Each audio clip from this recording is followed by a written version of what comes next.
Jangan lupa subscribe YouTube channel Metro TV News dan jangan lupa nyalakan notifikasinya.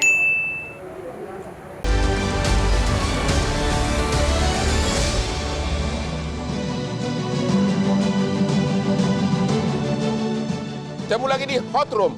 Tadi pengusaha Ibu Motik sudah mengatakan kalau punya pegawai pekerja wanita yang cuti 6 bulan tiap tahun, malah majikannya yang stres. Ya, dan bisa berujung kepada PHK. Ada nggak win-win solution Pak DPR agar jangan terjadi seperti ini? Jangan terlalu, dan apakah jangan terlalu menonjolkan aspek mau Pilpres 2024 sehingga menarik simpati calon pemilih wanita yang hampir 50% penduduk Indonesia. Ada nggak win-win solution? Kalau Bapak jadi pekerja, majikan bagaimana rasanya punya pegawai 3 orang, satu cuti 6 bulan, satu lagi cuti 6 bulan. Gimana itu Pak? Jadi kalau RUU ini nanti ada efeknya elektoral menuju 2024 ya alhamdulillah. Tapi pada dasarnya ini kita mulai tanpa melihat itu. Nah, solusinya adalah nanti pada saat pembahasan dengan pemerintah dan nanti akan kita bicara tentu narasumbernya apakah dari Apindo, dari Bu Suryani Motik dan lain sebagainya untuk mencari solusi jalan terbaik. Jalan terbaik, hal-hal pasal-pasal yang kira-kira masih perlu didalami, dicermati. Ya, artinya masih terbuka untuk dibahas ulang. Ibu Mira, tadi Ibu kan bukan pengusaha. Ya. Bagaimana perasaan sebagai pengusaha? Ibu sudah mendengar perasaan pengusaha, masih dipaksakan enggak? Ya, saya gini Bang Hotman, jadi kalau dikatakan dari pengusaha stres itu terlalu dibesar-besarkan. Oh iya dong. Kalau stres itu saya pikir kalau kerugian miliaran, kalau cuma baru penambahan cuti dari 3 bulan menjadi 6 bulan itu stres kebangetan juga. Dari pihak pengusaha terlalu kecemasan yang berlebihan. Satu, yang kedua saya juga meluruskan banyak data dan fakta bahwa produktivitas pekerja buruh kita itu di atas Cina justru. Di atas Cina, di atas negara-negara ASEAN. Justru upahnya malah di bawah negara-negara ASEAN tuh. Itu harus digarisbawahi beneran tuh. Kemudian yang kedua, ini kan bicaranya tadi kita ini belum selesai ya Pak Ibnu di DPR. Harapannya sekali lagi kita mohon kami stakeholder itu diikut sertakan supaya tidak tadi masuk ke ranahnya di-JR-kan tadi. Kalau sudah ada partisipasi publik, kemudian mendengar orang-orang yang terlibat dalam hal pekerja dan juga pengusaha, saya yakin ini tidak menjadi kontroversi dan ini ada peraturan yang menuju kemajuan. Ini menuju kemajuan. Ibu mengatakan itu menuju kemajuan tapi neraka bagi pengusaha. Enggak lah. Stres katanya. Enggak. Ibu Andi gimana? Kenapa Ibu terlalu mementingkan perempuan? Justru nanti lapangan kerja malah sempit karena majikan tidak mau lagi mempekerjakan wanita. Saya senang karena pertanyaan Abang pas dengan pernyataan saya. Karena saya mau bilang bahwa begini, rancangan undang-undang ini mensyaratkan sebuah lompatan pikiran bahwa dia tidak menguntungkan perempuan. Karena kalau perempuannya melahirkan... Tidak menguntungkan perempuan. Siapa yang tidak untuk 6 bulan cuti dapat gaji penuh? Baik, tapi apakah keluarga suaminya juga tidak terbantu? Apakah kita bangsa Indonesia tidak terbantu jika seorang perempuan itu tetap menjalankan fungsi reproduksinya dengan baik dengan dukungan kita semuanya? Karena itu dari tadi saya menekankan bahwa rancangan undang-undang ini bukan kado untuk perempuan. Apa dong? Ini adalah untuk kebaikan kita bersama. Karena itu dia harus dipikirkan secara matang di mana seluruh proses pembelajaran dari mengapa sih undang-undang ketenagakerjaan tidak bisa berlaku dengan cukup baik sampai saat ini. Saya juga merasa bahwa ada banyak prasangka bahwa perempuan itu akan senang libur di rumah. Gitu. Padahal belum tentu karena pekerjaan di rumah itu jauh lebih panjang, nggak pakai libur, mereka juga berani sampai malam ya. Dong, kalau nggak usah kerja tapi dapat gaji penuh, siapa yang tidak senang? Itu menurut saya adalah beban di dalam rumah itu juga banyak. Tadi sempat disampaikan bahwa ini nanti perempuannya mau melahirkan lagi. Banyak perempuan tidak bisa menghentikan kehamilannya karena pihak laki-laki tidak mau berhenti. Gitu. Jadi salahnya laki-laki dong? Enggak, saya nggak bilang salahnya laki-laki. Yang saya mau sampaikan adalah ketika kita ini kan bangsa yang selalu mengagung-agungkan perempuan, mengagungkan ibu, selalu mengatakan bahwa perempuan adalah tiang bangsa, pilar negara dan lain-lain. Tapi ketika kita sedang membahas tentang bagaimana menjalankan sebuah fungsi sosial di mana dukungan bisa diberikan oleh semua komponen masyarakat dan tanggung jawab dilakukan oleh negara, tiba-tiba kita merasa bahwa ini pasti nikmatnya perempuan aja. Itu kan nggak fair ya, menempatkan perempuan sebagai pihak yang terus-menerus di-scrutinize, pihak yang terus-menerus disalahkan untuk apapun yang terjadi di negara ini. Kalau nanti investor asing datang ke Indonesia, dia merekrut begitu dia undang-undang ini, akhirnya dia memilih untuk tidak mempekerjakan wanita. Apa komentar Ibu? Pertanyaannya adalah negara itu semuanya mengenal ada yang namanya extraterritorial responsibility. Ya. Dan karena itu tadi disampaikan beberapa MNC mereka juga terikat pada undang-undang di negara asalnya. Ya. Jika di negara asalnya mereka bisa melakukan cuti itu, mengapa di sini tidak? Dengan alasan bahwa kompetisi ini tidak bisa dilakukan setara karena kita ada negara-negara tetangga di kawasan regional ASEAN.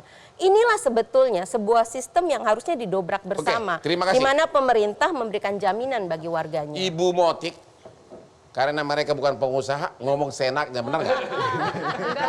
Enggak bang, makanya tadi saya bilang pakai tangan. Ngomong tuh nggak ada Oke. kosnya kok. Bagaimana contoh? Apakah ini bisa berdampak kepada investasi asing? Ya, tentu siapapun kalau kita majikan, kalau tahu bakal cuti 6 bulan, dia baru lulus, laki cantik-cantiknya, udah tahu mau nikah, pasti dalam waktu dekat bakal hamil, cuti 6 bulan, tahun depan hamil lagi, cuti 6 bulan. Bagaimana sikap? Pasti ibu akan memilih nggak mempekerjakan wanita, benar? Yang jelas begini, kalau memang itu terjadi, pasti pilihan kita bukannya perusahaan bangkrut, berlebihan enggak juga sih memang, tapi produktivitas kita kan pasti akan berkurang, rendah gitu. Memang produktivitas pegawai kita sekarang ini jauh dibanding sama yang teman-teman di luar.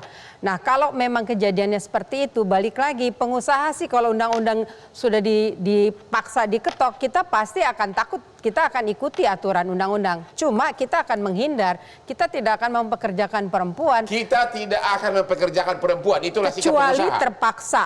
Terpaksa. Kecuali terpaksa, dan pasti akan dipilih area mana yang harus perempuan. Selama perempuan ini tidak wajib atau kita bisa memilih, kita akan tidak memilih itu. Nah, ingat efeknya buat perempuan, pengangguran masih tinggi di kita gitu loh. Ini peluang kemudian yang namanya deindustrialisasi sedang terjadi.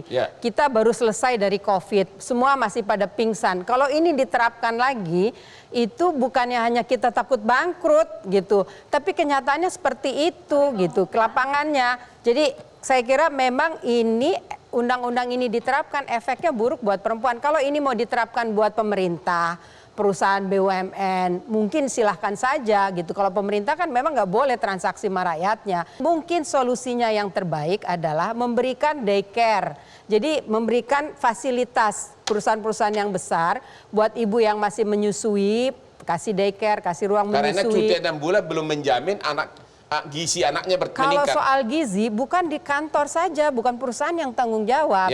Ya gizi itu dulu digerakkan tuh melalui ibu-ibu PKK. Karena stunting dimulai dari ibu hamil, makanan dan sebagainya. Mengenai suami yang juga berhak cuti 40 hari. Kalau seorang suami 40 hari di rumah melihat istrinya pakai daster melulu, apakah ini akan menghambat program KB? Program keluarga berencana? Sangat mungkin. Yang pertama. Yang kedua, suami kita, budaya kita ini laki-laki, parenting yang tadi dibilang belum ada. Jadi kalau laki-laki di rumah 40 hari, apa jaminan ikut ngawasin anaknya? Benar. Pak Ahmad dulu, Pak Ahmad, gimana? Saya ingin katakan begini, dalam membuat satu regulasi, hendaknya DPR itu didasari oleh satu kebijakan satu kajian yang komprehensif. Saya lihat ini kajiannya tidak komprehensif. Misalkan pertanyaan kelas pengusaha kita kan ada beberapa segmen, nanti aja dibahas ketika kita pembahasan.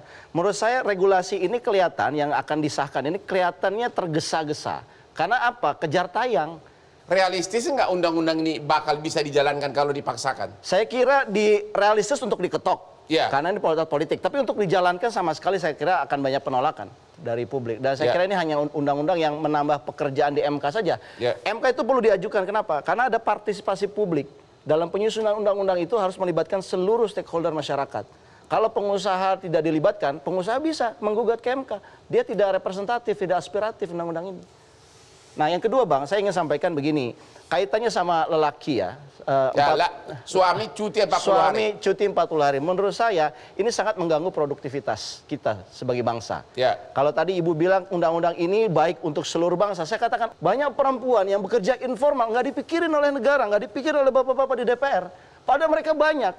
Kenapa kita juga mikirin mereka juga?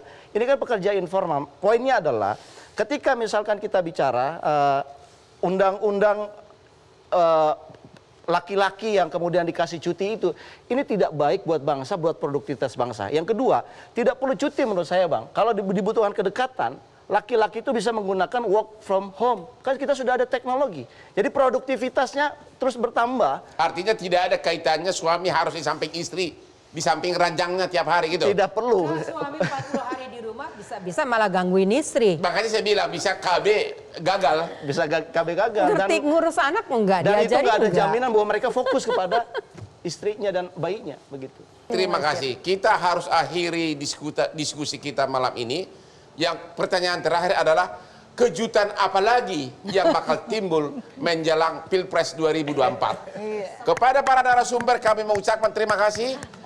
Jangan lupa menonton Hot Room setiap hari Rabu jam 10 hanya di Metro TV yang hot-hot.